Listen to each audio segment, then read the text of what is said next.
Yes, sir. The first thing I want to ask you is, what do you think of, I'm not sure if you've seen the Vegas odds, but what are your thoughts on a Barry Hunter fighter coming in, basically, you got to bet the house to win $1? Man, what can I say? All I can say is, if that's the case, then throw that money on you know who. You feel me? I never worry about the odds. Our job is to beat the odds, and we've been doing that our whole life. So, you know, that's a comfortable position for us. Now, Lamont Peterson he mentioned Hall of Fame. I mean, he's probably right there from his 147. If you throw out the Matisse fight in public opinion, he might be right there. But what's the special ingredient Lamont Peterson has that could be the difference in the Errol Spence fight? Skill set. I mean, if you look at this man, this is one of the most versatile fighters in boxing. He can box, he can bang, he can fight, he understands the ring generalship, the whole nine. So, and his intelligence in the ring. So, I definitely think that he's right on the cusp of getting there. And that's his mission. See, we never got into this for money, because keep in mind, when Lamont got into the game, he was 10 years old. His little boy, his brother was 9. It was all about trophies and medals and you know, going to the national tournament. That was a big deal for us, you know what I mean? Just so having God had other plans. So our motivation has always been to be the best. That's it and that's all. And you're quiet. Hey, hold on. Okay, let's keep it going. And you mentioned Matisse. Yeah. We definitely want to revisit that fight. But if I'm not mistaken, Ray Robinson did lose before, right? All of them did. Ali, Hall of Famer. Joe Louis, Hall of Famer. Ray Robinson, Ray Leonard, going down the line. So, if a loss gets you from the Hall of Fame, then should nobody be in. Except for Louis. Talk about the relationship you guys have. It seemed like father, son, but honestly, when I hear you guys in the corner, when I rewatch the fights, it's like big brother, little brother. It's like you guys switch roles so fluidly. How does that happen? It's just knowing your fighter, you know, knowing your guy, knowing your athlete. You feel me? And I know this guy, and I've known him since he was a kid. And I know what motivates him, and I know when he's down. You know, he's not a guy that talks a lot, speaks a lot, but on the flip side of that, I know how to get him going. You know what I mean? And so that's our connection in that corner. And if it started to go south, I know him well enough to pull him back in the other direction. So that's what makes it, you know, kind of nice. And my last thing, you can go. Danny Garcia's fighting February 17th. In your quiet moments, when you say, fuck, I know we beat fucking Danny Garcia. He's going this way. Lamont Peterson can't get a fight. What's your emotion in that relationship? You know, I try not to, and I try, but you just said emotion. That was a key word. When you let your emotions supersede your intelligence, your thinking is way, way off. So I try not to get into that part of the fight. You feel me? And I will not let what happened in the Garcia fight define who we are or the way our career is going. You feel me? I wish him luck. All the best in the world. And if fate would have it and we meet again, then so be it. Other than that, more power to you, brother. Barry, I know the sparring was a long time ago and both of the fighters have changed since then, but were there certain things, like any tendencies or anything that you actually saw in Errol Spence that maybe he still does today? Well, it wasn't just sparring as far as Earl was concerned, and my knowledge of Earl is concerned. We have traveled many a day against different countries. I coached him anytime he came, you know, to travel with the U.S. national team, which we all were a part of. So I know him. He know Coach B. I've been to war for him, and he has fought for me. So as far as the sparring itself is concerned, he was young at the time, much better than he was.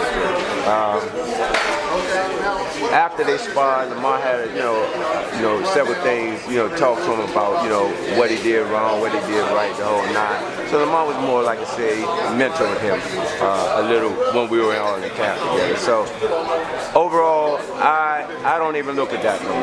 That happened a long time ago. It was cool. You know what I mean? We had a great time, you know, and we moved on since then. Just because you did work with him so closely back in the day, does that make the fight difficult's not the word I'm looking for? Bittersweet. Yeah. Kind of sort of bittersweet. Bitter because of EJ and our history with him and our relationship with him. Sweet because we get a chance to fight for once again another world title. And then when you think about how many fighters around the world that don't even get one opportunity, this is like our fifth, I believe. You know what I mean? And so, and out of 5, we won 3. You know what I mean? So come on, bro. And you getting paid a handsome ransom to do what you love doing. How can I be mad? Why should anybody be mad? It's business. It seemed like you guys were actually headed on a different path when you had the other title. It seemed like you guys were kind of gunning towards Thurman and getting that fight. That's what the fight with David was about. You know, when we won the title, it was about the road to Keith Thurman.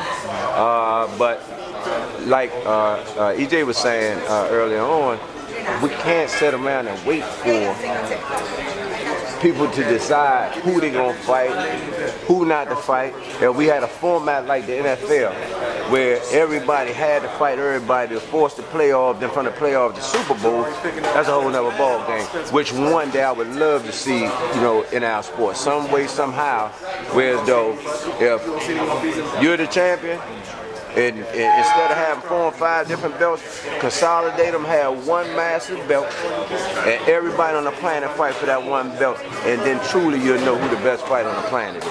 Do you think it's more difficult to make those fights happen in today's boxing environment versus yesterday? Absolutely.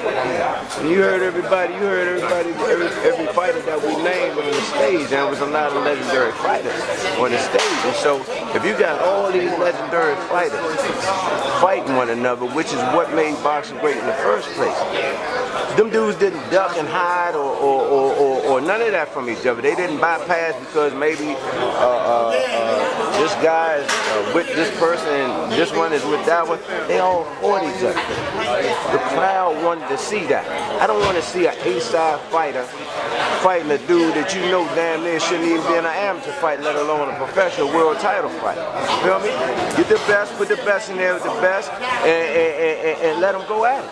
Is that kind of the gift and the curse of fighters being more business-minded these days? Yes and no.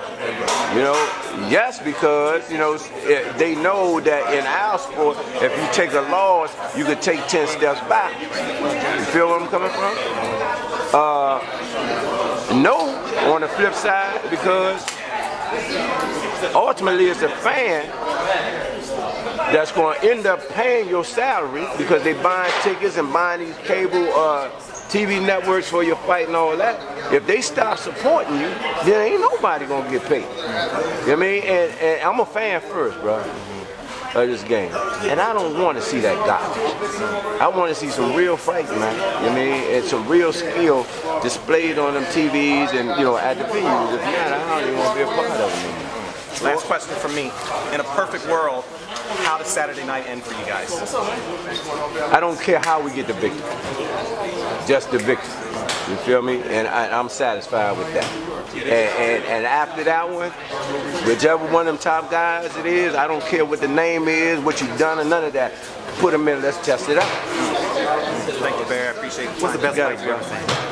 That I've ever seen? Best fight you've ever seen. Wow. Now you talking going back when you got to look at Ron Lau Foreman. Oh, Jesus. You see? Hold on now. You started it. Hey, that's a quiet one. No one's ever mentioned that. You started it. You got to go back. You got to look at Arturo Gotti, and there was a kid that he fought. I don't know if it was Ryan. I want to say Ryan. Him and this guy, when he really burst on the scene, and then they went at it. They were dropping one another, you know, the whole nine. Arturo ended up stopping. Tommy Hearns Hagler. Three rounds of hell. 3 rounds of hell. And there's one more that used to stick out in my mind, but nevertheless. McGregor Mayweather? I ain't say that, you said that. They gotta keep circling. We gotta go. Hey, look, man. It wasn't that bad. Pleasure, bro. It's a pleasure, you know, it's a lot of, I just want boxing, and I hope in my time that I get a chance to see boxing get back to its glory days. Thank you, brother. It's a pleasure interviewing you. Thank you, man. Appreciate you staying here. All right, no problem. See you.